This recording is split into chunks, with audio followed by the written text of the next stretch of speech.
Jónki Baldvinsson hefur verið virkur félagi í Stangaveiðifélagi Reykjavíkur frá unga aldri. Gekk í félagi síðla sumars 1961, var kosinn í varastjórn 1970, var gjaldkeri ári síðar þegar talsverðir erfiðleikar steðjuðu að félaginu, sat í stjórninni til ársins 1974.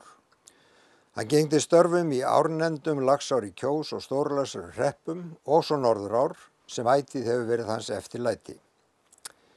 Sat í skemmtinefnd félagsins árabil en skemmtinefndin sá meðal annars árshátíð félagsins og kvöldvökurnar opin hús. Árið 1979 var Jón kosinn í aðalstjórn og 1986 var hann formaður allar götur til ársins 1994.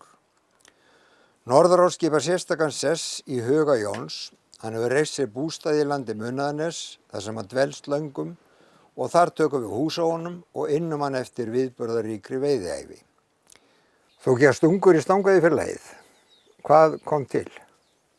Já, það bara komst aldrei neitt annað heldur en veiði. Einhvern veginn það var ekkert veitt í minni fjölskyldu og enginn kenndi mér að veiða en alltaf var ég með veiði í hausnum, þurfti að vera veið alls staðar.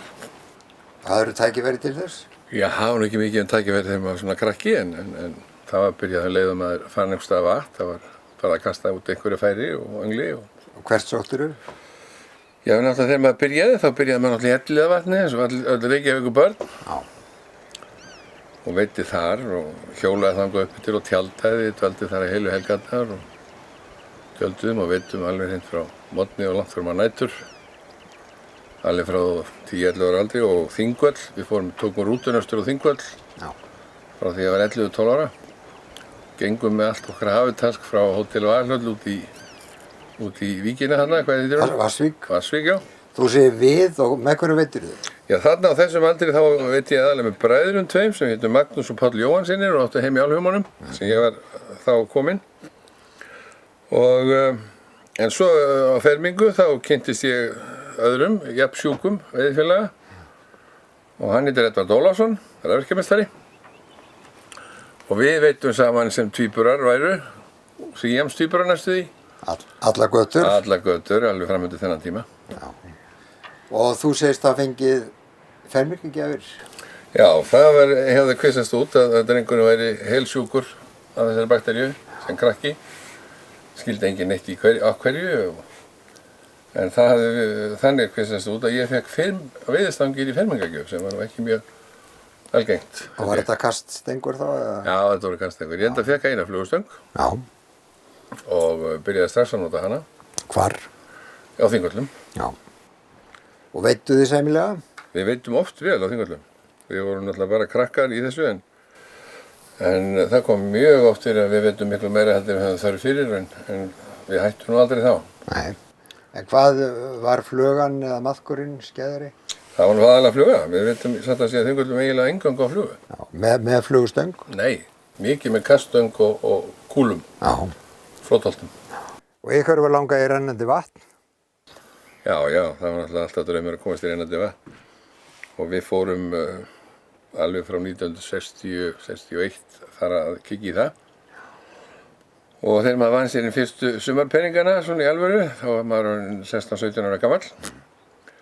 Það var 1961, þá leigðum við okkur á móti einhverjum góðum félögum annan hvern þriðjudag í Korpu allt sumarið. Já. Og það kostar alveg peninga það sem það gerir í dag, sjálfsagt í samræmi við það sem maður hafði laun á þeim tíma. Og veidduð þið sæmilega? Við veiddum svo ekki mikið en við veiddum svolítið. Já. Nokkrar laxa fengum við. Fyrsti laxinn sem ég fékk, hann kom í ágúst 1961 og Hvar? 2,5 pund. Á hvað stað? Hann veiddist held ég á Stíflunni. Já, þið eruð í Korpu, sækið eitthvað víðar í ár? Já, alveg strax byrjaði að skoða ár og lása gamla veiðimenn alveg endalaust og turnuðum á okkur haustnum að bæði vetur sem sumar. Plakaði mikið til að komast í alla þessar ár. Og hvert stemdu þið? Við byrjum að fara í Stórlaxa 1962. Á þá fyrsta annarsvæði? Já, reyndar fórum við á fyrsta og annarsvæði í fyrsta skipti og þá vorum við alveg ókunnir og við gistum í einhvern litlum kofa sem var upp á brúninni fyrir ofan Kálfhagaheilinn einhvers staðar. Hann er nú löngu farinn og ég held að hann hafi nú aldrei staðið um 1 eða 2 ár. Við paufumst þangað í svarta myrkri með pabba Edda. Gott ef hann keyrði okkur ekki, þessa vesælinga. Og enginn var nú árangurinn. Svo fórum við strax í kastnefnd og byrjuðum að kasta flugum og vorum byrjaði báðir að kenna fluguköst, sko. Áður en þið kunnuð það sjálfur? Áður en við kunnuð það sjálfur, sko. Þannig að við kenndum það lengi. Við vorum í kastklúbb Reykjavíkur og gott ég var ekki formaður þar eða í stjórnar fyrsta ári mér sér. Hverju voru í þessum kastklúbbi? Það var nú þessi gömlu Jeslas, ekki síðust Annalías Haugvóg. Já.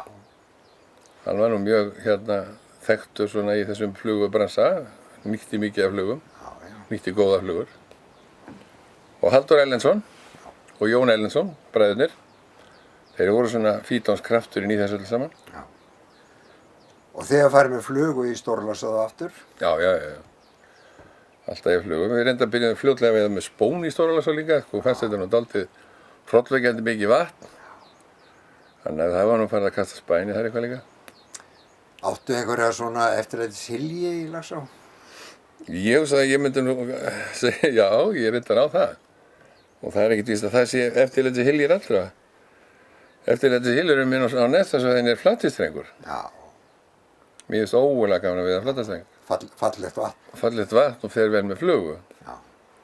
Þannig að ég nú mest gaman að veiða hann. Kálfaheilin fer ég náttúrulega alltaf í, en mér finnst hann ekki eins svona skemmtilegur veiðistafur. Nei, hann það ekki. Já. Fékkstu stóra fiska þarna? Já, ég fekk nú eitthvað af stóri fiski, en það var alltaf verið að bíða eftir þessum 20 punda laxi. Já. Það er eins og allir veiðimenn, verði ekki veiðimenn í eigin huga fyrir að fá 20 pundara. Og sumir verða þessum aldrei veiðimenn, þeir fá aldrei 20 pundara. Hann kom reyndar ekki fyrir 1984. Hvar þá? Hann kom í Bergsnös og ég var með manni á stöng, frægum, garpi, Halldóri Þórðarsyni. Já. Og þar sem við göngum að Bergsnös, þetta var haustveiði, þar sem við göngum að Bergsnös þá segir hann átti ekki kjaftofnu. Af því við vorum svolítið fannir að veiða á kjaftofnu svona sérstaklega á haustinu og þegar mikið var vatn. Og ég var ekki með kjaftofnu í boxi þannig að ég klippti hana af hjá mér og rétti honum fluguna. Hann nýtti hana á, fór út og kastaði og eftir örfá köst þá setur hann í stóran lax. Og ég var orðinn mjög tæpur eftir að komast í 20 pundarann. Og hann segir, hann er 20 pund og heldur honum þreyta og við eltum laxinn niður út öllu og gott rétt hjá honum. Þar löndum við svona 200 metrum fyrir neðan hylinn, 20 punda laxi eftir mjög skemmtilega baráttu. Og ég lít til himins og bið til veiðigyðjunnar, hvað hef ég eiginlega gert þér? Hvers vegna fæ ég ekki möguleikann?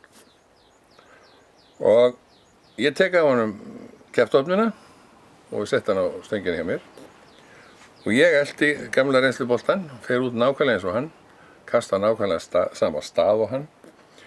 Og ég fekk með öðrum orðum nákvæmlega eins lax og hans lax. Svo sem veiðigyðjan hefur bænir. Og hún heyrði mér. Já. Hún heyrði mér blessunin. En þetta kjaftofna, hvað merkir það eiginlega? Já, þetta er ekki fallegt nafn, ég skal alveg viðurkenna það.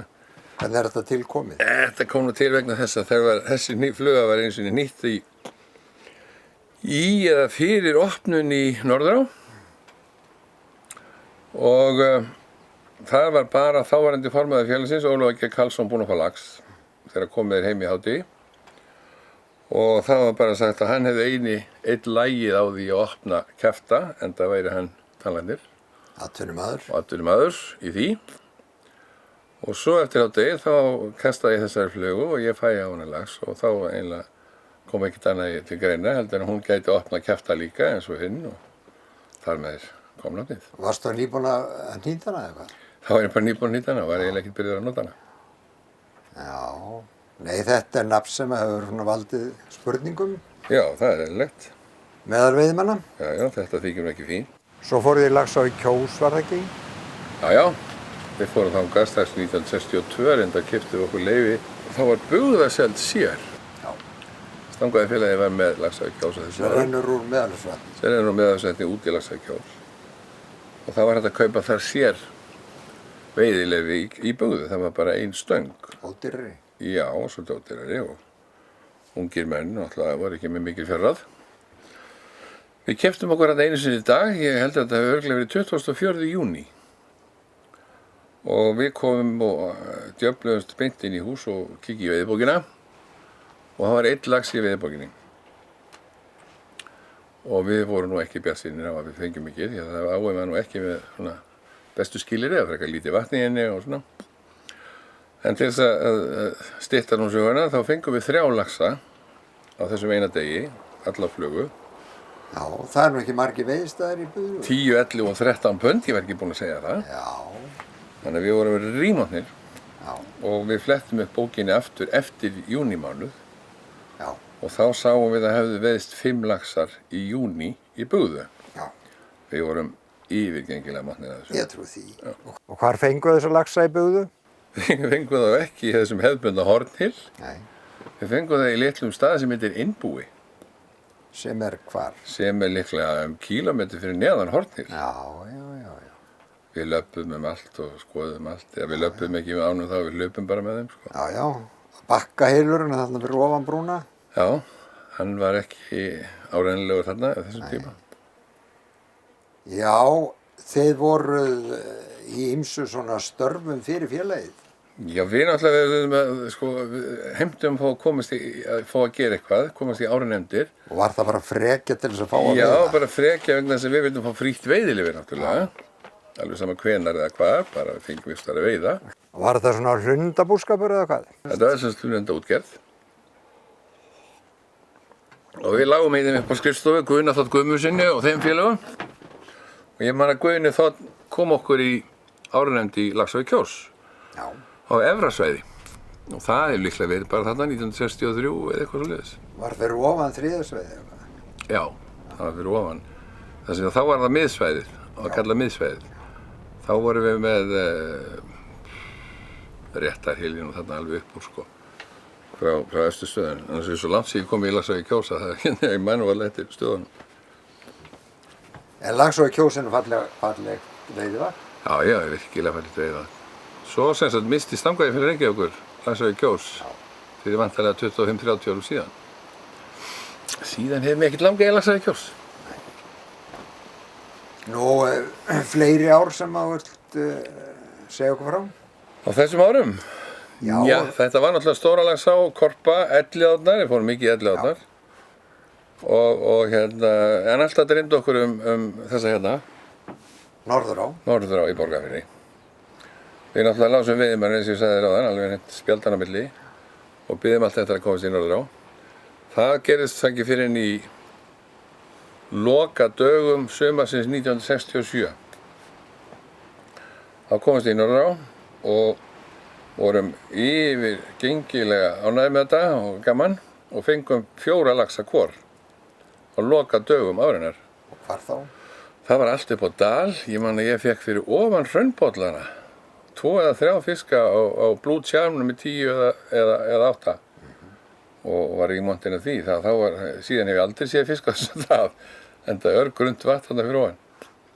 En þarna hefur sennilega verið mikið vatn í þó ég muni það nú ekki. Og þarna fann ég það á brottinu fyrir ofan hraunbollana. Og þetta var þá upphafið að 40 ára veiðiskap þínum í Norðurá? Já, væntanlega. Já, nú er 2007 þannig að þetta var 1967 þannig að það er 41. árið sem ég veiði í Norðurá núna. Já.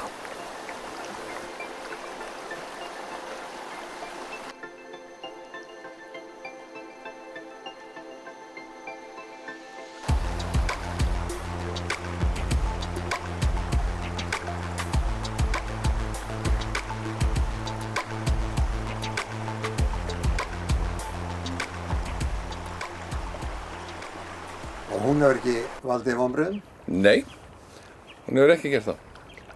Ég er eiginlega búinn að vera með hann á heilanum síðan, svo leiðis. Já. Nú ef þú ættir, þú átt nú þennan bústað hérna og hérna fyrir neðan eru náttúrulega valdir staðir. Já, hér eru valdir staðir. Já, svo er ég búinn að vera formaður í árnefnd Norðurá núna í ekki hvað mörg ár. Fór ég að vera árnefndarformaður þegar ég hætti í stjórn Stangaveiðifélagsins. Já. Svo þú berur raunverulega ábyrgð á ánni? Já, það ekki. En þegar þú minnist á árnefnd Norðurár, þá er nú eiginlega ákveðin árnefnd sem að kemur upp í hugan. Já, Og þú er svo kynnst mönnum eins og Gunnlaugi Péturssyni, Ég Gunnari kynntist þeim svo vel Péturssyni. og langaði svo mikið til að kynnast þeim betur Já, að þó að ég væri sem sagt formaður í Stangavíðafélaginu þarna á þessum árum 88-94 var ekki þá fór ég að fara hingað upp yfir á vorin bara smúlaðir með henni. já, og bankaði á dyrnar og spurði hvort það vantaði ekki einhvern til að mála eitthvað eða reka niður girðingarstöður eða eitthvað og það var svona meira bara til þess að komast í þennan félagskap. Segðu okkur einhverjar sögur af þeim Þessi félagar voru náttúrulega Gunnar Pettersen, Pétur Georgsson og Ragnar Georgsson og ekki síst Gunnlaugur Pétursson. Og þeirra félagar, þeir voru nú margir, Bjartur Karlsson og fleiri sem þarna var utan á, Halldór Þórðarsson og Ólafur Ólafsson sem voru síðar með mér báðir í að voru með mér líka í stjórn Stangavíðafélagsins. Þetta var alveg sér elítu hópur. Og þeir hafa byrjað hér að koma snemma á vorin. Já, við byrjum alltaf að koma hérna svona bænadagana. Hvort sem það voru nú snemma í apríl eða seint í mars eða glömma veit hvað, það var alltaf komið svona kringum bænadagana, fyrsta ferð. Og svo erum við núna eins og þetta hefur verið undanfarin ár, það er mikil vinna í hérna mörg hús og stórt svæði að sjá þannig að við erum hérna svona 6-8 helgar á hverju vori. Já. Og hvað eru þá að laga ána eða Já, erum ekki mikið sem við lögum ána. Dytta húsum? Já, við erum að dytta húsu, þetta er mest af þessu gömul hús. Þurfa mikið viðhald. Og það þarf að setja upp klá og það þarf að koma bátunum fyrir ánni og það þarf að merkja alla veiðistæði. Og svo einhver gæluverkefni, smíða einn og einn stíga í eina og eina hlíð til að létta manni sporin þegar maður eldist. Stokkelsbrotið er frægt. Já. Nú en það hafa nú verið svona smá kvöldvöku líka hjá þessum hópi? Jó, en hann er ekki að þvælast þarna þegar hann finnst þetta svona leiðilegt. Nei, og það er flestum sem finnst þetta alveg afburða skemmtilegt. Það fór nú orðaði að það væri svona dálítið oft dregið upp tár og kannski farið með stöku og veit að það var til smá bók eða smá bæklingur sem heitir Litlaskarðsbók. Kanntu eitthvað að því? Ég er mjög lélegur vísnamaður en ég hef afskaplega gaman að hnitnum vísum og Gunnlaugur Pétursson var sérlega duglegur við þetta. Já, og Gunnar Pettersen. Og Gunnar Pettersen gat ágætlega sett saman vísur og Jóhann Gamli Þorsteinsson, sá gulldrengur.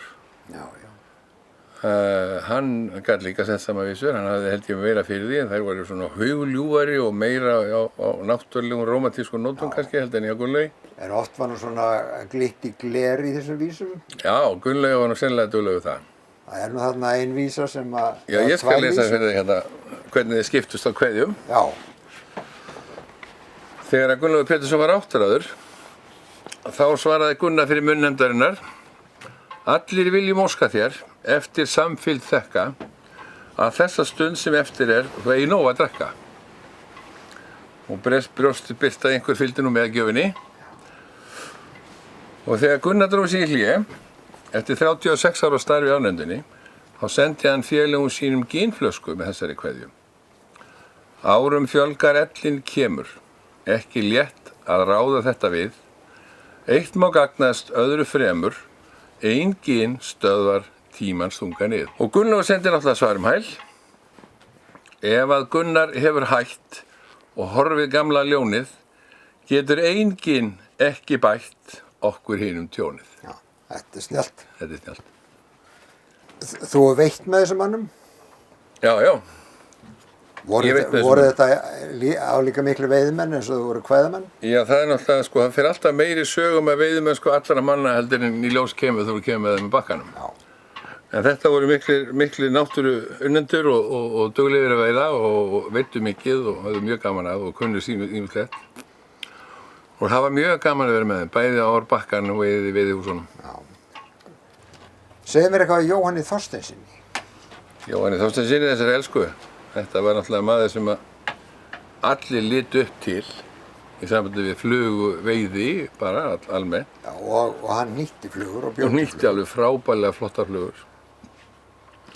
Og hérna, svo skemmtilega vildi til að þegar ég var að byrja að falast eftir að fá að gæta eða leiðsega veiðumönni hérna við norður á, þá bað ég bara Jóhann að kenna mér á ána.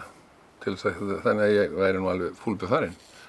Og það er mjög eftirminnilegur og yndislegur dagur sem ég átti með honum. Og hvar byrjuðu þið? Við byrjuðum í Hvarahyl. Já.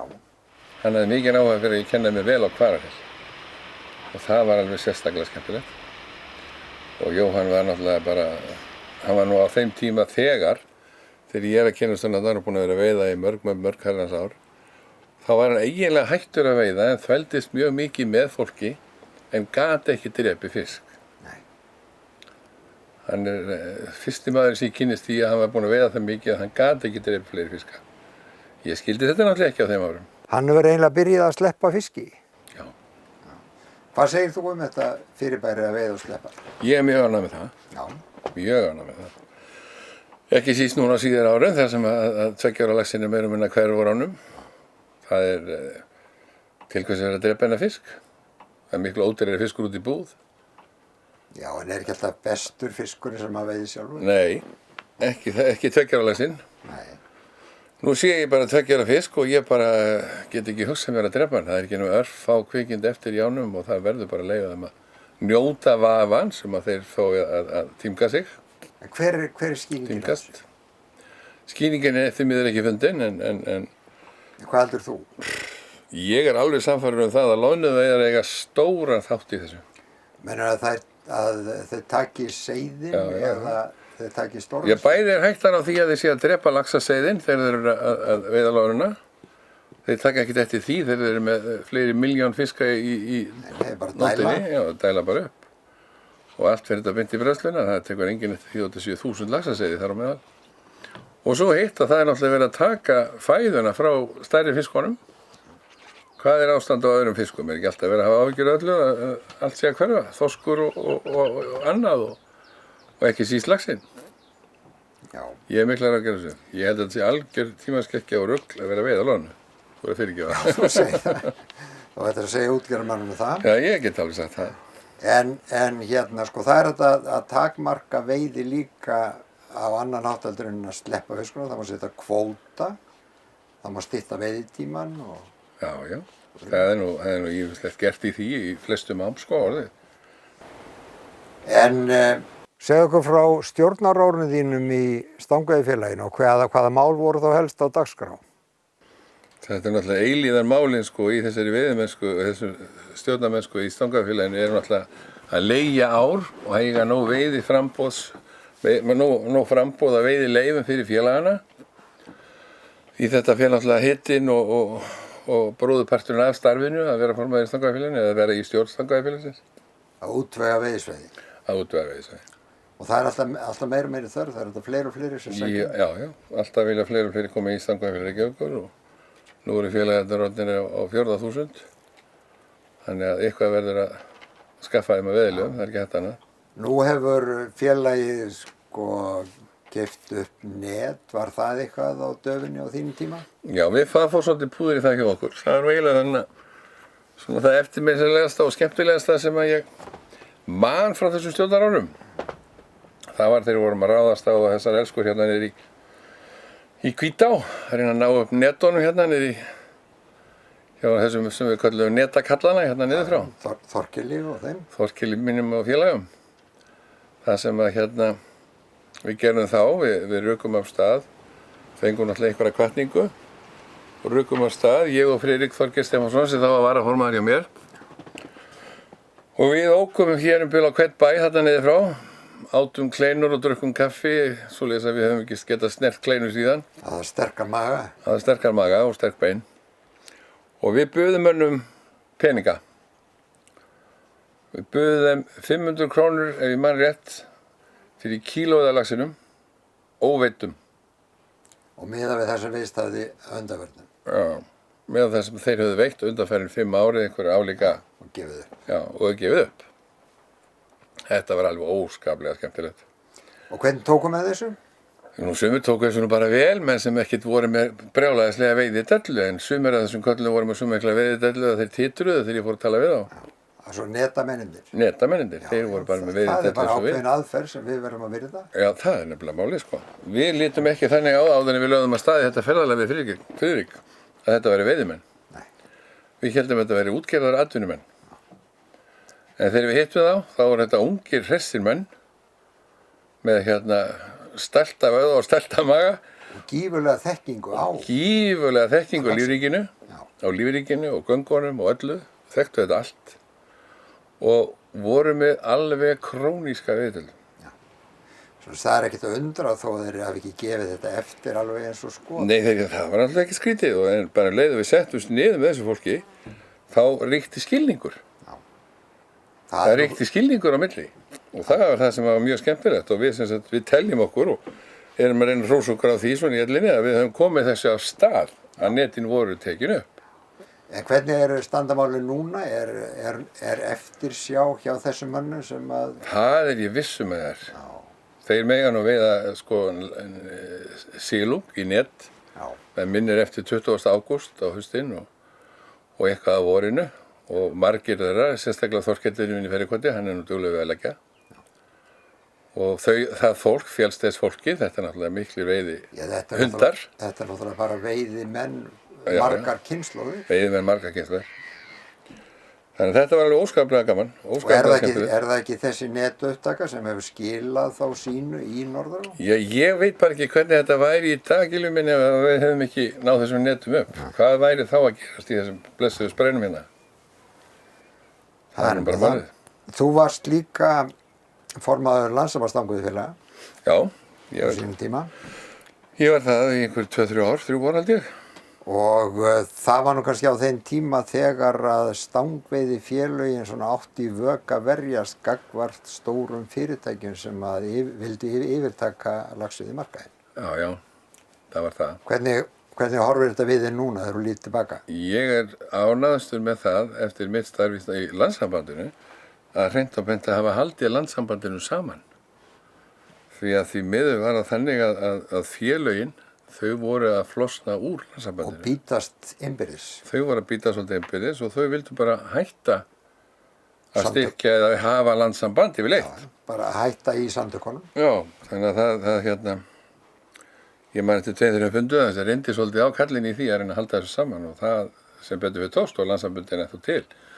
En því miður eru stanga við félögin hefur með fækka verulega mikið. Já, og þau eru ákaflega svona mátt lítil mörg hver. Og mörg hver eru svona litlir veiðiklúbbar bara. En þó hafa sum haft samstarf með sér í leigu og sölu. Já. Við tókum upp sambandi mörg þeirra og erum enn stangveiðifélagi í sambandi við nokkur þeirra. Sameiginlega leigu. Já. Ég man að þetta Stórlaxá við vorum með 80% en stangveiðifélagi Hafnarfjarðar með 10% og stangveiðifélagi Keflavíkur með 10%. Svoleiðis var í Bíldsfellin ekkert tíma líka. Já, það var akkurat svoleiðis. Já. Manstu eftir einhverjum stórum fiskum og sterkum flugum í Norðurá? Já. Það er nú bara þannig með þessar stóru fiska sem maður mann eftir. Maður misti þá alla. Það er nú bara eins og þannig Ég get sagt þess sögu af laxi sem ég misti. Já. Ég var með amerískum vini mínum, fullorðnum manni, að veiða í stekknum. Og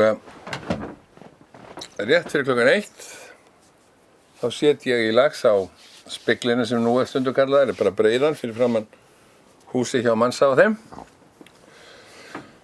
Og þetta er verulega stór lax, ég finn það strax að hann er mjög stór. Og ég segi við vinn minn John Burger sem þá var með mér að hann er að hlaupa upp í bíl og sækja strax háinn. Hann segir það er engin þörf að vera með háinnanum minn því að ég er hér með teilirinn minn. Og svo sýndi hann með teilirinn, þá var hann svona handfang með lykkju, vírlykkju frá, ekkert annað. Ég segi þetta þýðir ekki neitt, þetta er svo stór fiskur. Ég er nú búinn að taka 14-15 punda fiska með þessu sagðan og þetta er ekkert mál, láttu bara koma. Svo þreytum við fiskinn í 45-50 mínútur og ekkert gengur. Og þegar við komum niður undir vassmælirinn, þá var fiskurinn komið þangað. Og þá er hann beint fyrir neðan okkur í dýpinu. Og þá kemur Dönn upp að hliðina mér og er hann þreyttur á að bíða til þess að hann skotast hitt. Og þá hrópar hann upp fyrir sig. Wow, is it that big, sagði hann. Og segir, hvar er netið? Hvar er netið? Já, þú áttir að búin að ná í netið, segi ég. Þá sé ég undir hælana þessum gamla manni upp stigann eins og hann væri bara 50 ára yngri. En það var seint.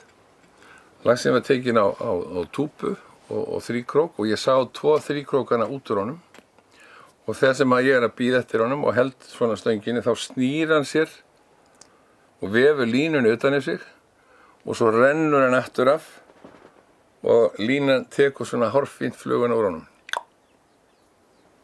Ég var nú búinn að veiða nokkra stóra laxa þarna á þessum tíma og ég alveg jafn samferður það eins og ég í dag. Þessi fiskur var 22 pund. Já. En það hafa veist þarna ennþá stærri fiskar í ánni. Já. Félagi minn Edvard Ólafsson, hann vildi nú bara staðista fiskinu norður á undanferðin mörg ár, einmitt á þessum stað. Og hvað var hann stór?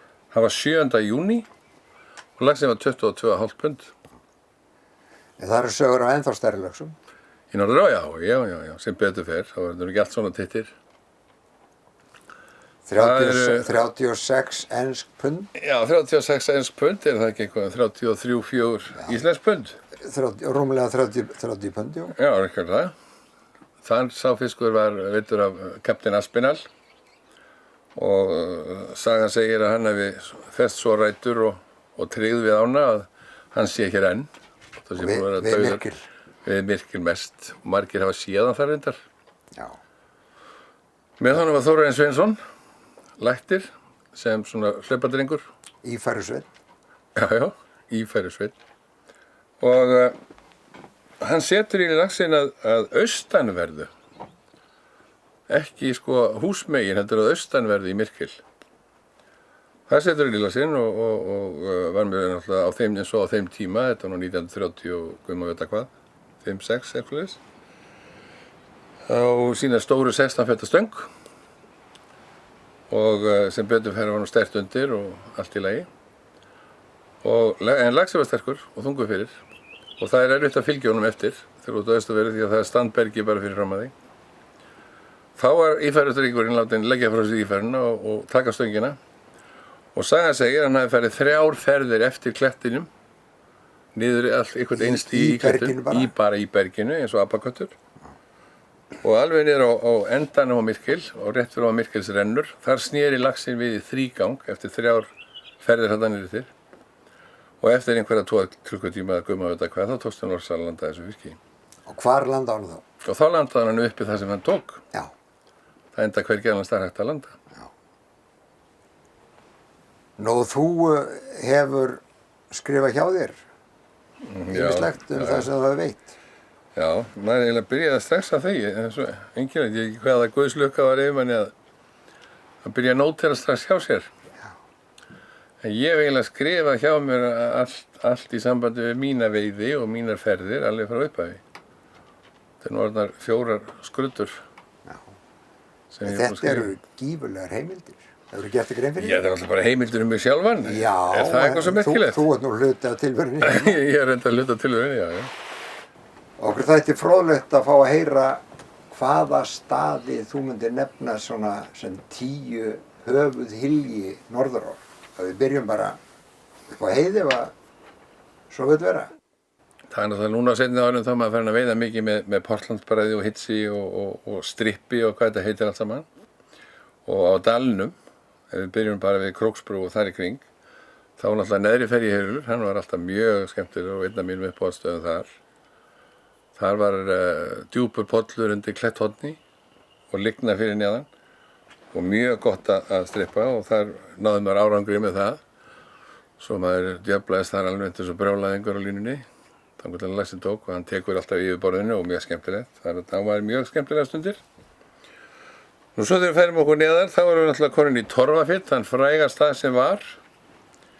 Torfafitt veiddu við þannig nokkur ár að hann var hæsti veiðistaður árinnar árið fyrir ár. Þangað til að blessaði landeigandinn sem var nú ekki lánsamur í lífinu, hún tókst að hella möl og eyðileggja staðina því að hann var að verja túni hjá sér. Þar með fór staður sem gaf okkur 200 laxa, allt með litlum flugum og miklu sporteri. Og svo þegar maður kemur niður fyrir það, þá myndi ég næst nefna Hafþórsstaðahyl. Mjög ólega gaman að veiða Hafþórsstaðahyl. Og hyljirnir þarna á dalnum eru svona flatar og breiðir. Já, þetta eru flestir sko og þeir allir þarna á dalnum eru svona malar bakkahyljir. Og ég hef reyndar mjög gaman að veiða slíka hylji. Það er þægilegt að veiða það er yfirleitt eyrir á móti og Flugan fer nóg athafnasvæði og flugan fer vel og þú getur svona leikið svolítið með fluguna, þú getur látað hana vera í yfirborðinu eða undir eða ofan á eða látað hana hratt eða hægt og þetta bara mjög skemmtilegt, það hægt að búa til ýmsa variasjónir þar. Svo náttúrulega þessi frægi staður Skarðshamarsfljót eða Skarðshamrafljót. Já, heitir ekki Skarðshamrar. Það heitir þetta Skarðshamrafljót, jú.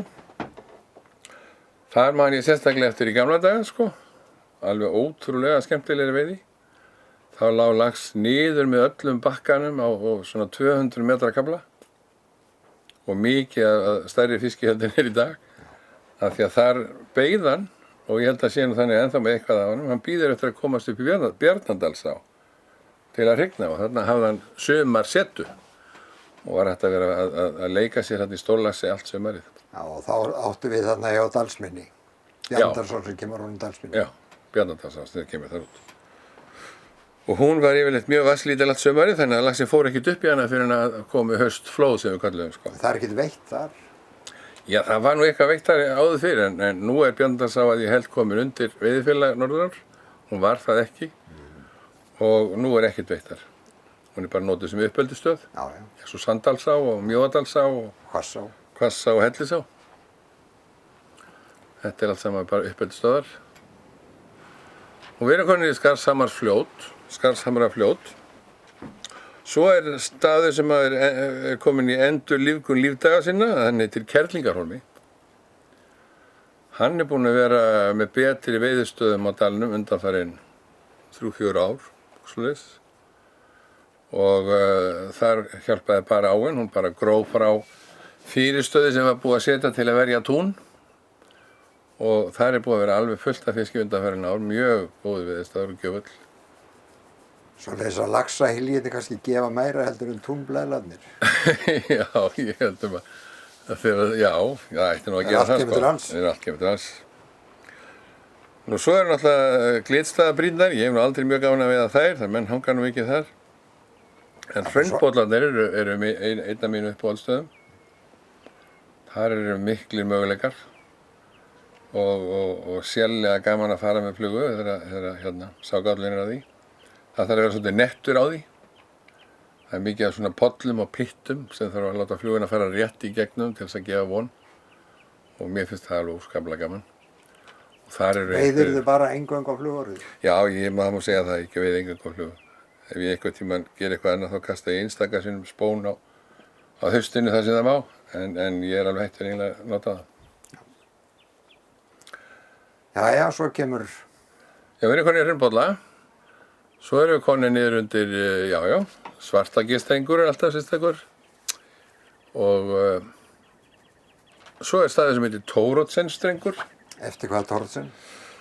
Hann mun hafa heitir Guðmundur Thoroddsen og var kunningi eða tengdur fólkinu á Hreðavatni.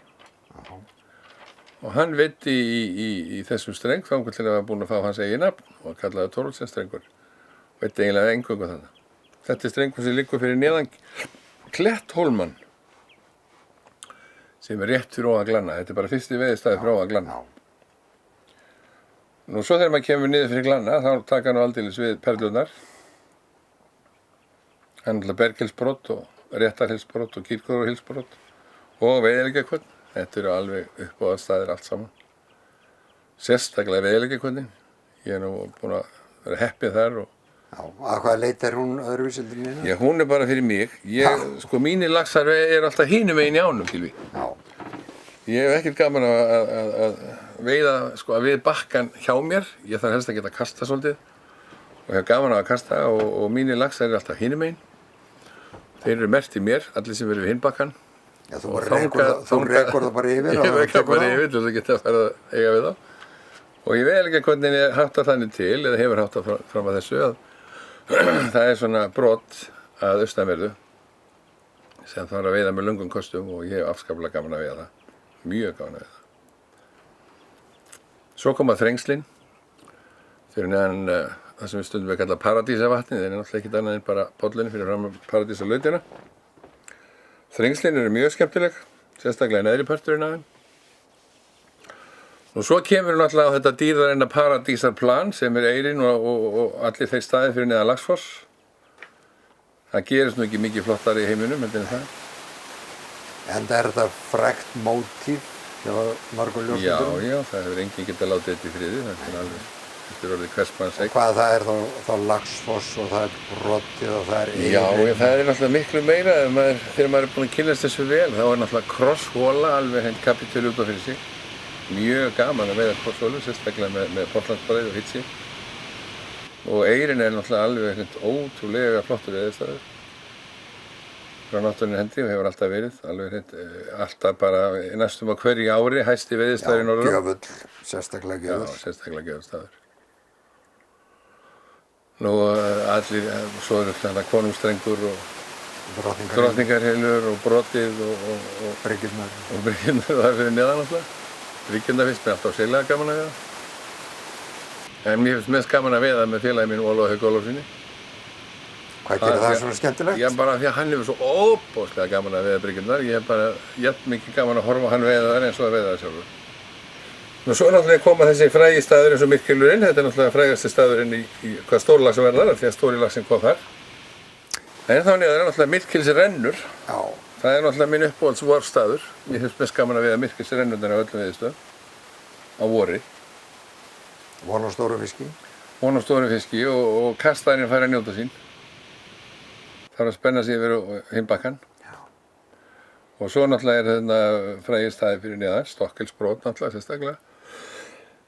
Laugarkvöldrindar, hún finnst mér mjög skemmtileg. Og svo þegar við komum þar niður fyrir þá náttúrulega finnst mér bara stekkurinn. Eins og legghúsi. Já, eiginlega eins og legghúsi. Já. Mér finnst það alveg yndislegt að veiða hann. Þá erum við farin að nálgast staðinn sem við nú sitjum á. Kálfhylsbrot, er það ekki einhver merkur staður? Kálfhylsbrot er já það er skömmfræði að segja, þetta er nú ekki stórmerkilega veiðistæður. En þetta er veiðistæði nr. 1 fyrir mig í Norðurá. Kálfhylsbrot. Gerðu grein fyrir því? Já, það er bara, á Kálfhylsbroti ríkir góður andi. Það er bara góður andi og það er gaman að veiða og það er einn af þessu svona fáum stöðum sem hérna við ána sem þú ert einn með sjálfum þér. Þú kemst í beint samband við almættið. Og sér ekkert svona... Sér engar mannabústaði eða neitt mannlegt. Þú ert bara einn í þinni náttúru þar. Og það finnst mér gott að vera. Það finnst mér ótrúlega gott að vera. Og oft gengi vel þar og hangi það stundum lengur heldur en þörfur á. Bara það er svo gott að vera. Það heitir Kálfhylsbrot og svo erum við náttúrulega núna farin að hafa mikla taugar til þessara litlu staða sem við höfum verið sjálfur verið að reyna að búa til hérna neðst. Já, þeir hefur ítt svona að ánni til að búa til strengi. Já, þeir eru búin að íta upp á 4 stöðum hérna niður á svæðinu görðum og setja í hana grjót. Og hefur það gefið góða raun? Já, það hefur búið að gefa ótrúlega góða raun. Í fyrra var einn af þessu veiðistöðum bara 4. hæsti staðurinn í ánni. Hvað kallið hann? Hann er kallaður raflínustrengur. Það veitist yfir 80 laxar en árin 4-5 ár þar á undan hafði engin lax veiðst á þessu veiði. Þá erum við komið niður í hennar svokölluðu Munaðarnesveiðar og þá er nú áin hans í ligg hérðan og niður í Ósa eiginlega. Eru margir veiðistæðir á þessari leið? Nei, það er ekki margir veiðistæðir í þessari leið. Það voru hér margir góðir netaveiðistæðir í gamla daga. En þarna eru eiginlega ekki nema 2 nöfn sem kom upp í hugan sem hægt er að tala um veiðistæðir. Það er Hlöðutúnskvíslinn sem liggur hérna undir bænum Hlöðutúni og svo Kastalahylurinn. Það er þetta ekkert stórum laxveiðisögum af honum en hann er stór og mikill hylur undir Kastalanum, þannig við Stafholt. Og svo rennur hann niður í Ósa og í Ósnum eru náttúrulega veiðistæðinu frægir Straumarnir. Í Straumunum fellur Norðurá í hina miklu móðu Borgarfjarðar, Hvítá. Þar látum við lokið þessu viðtali. Kærar þakkir, Jón G. Baldinsson. Takk fyrir.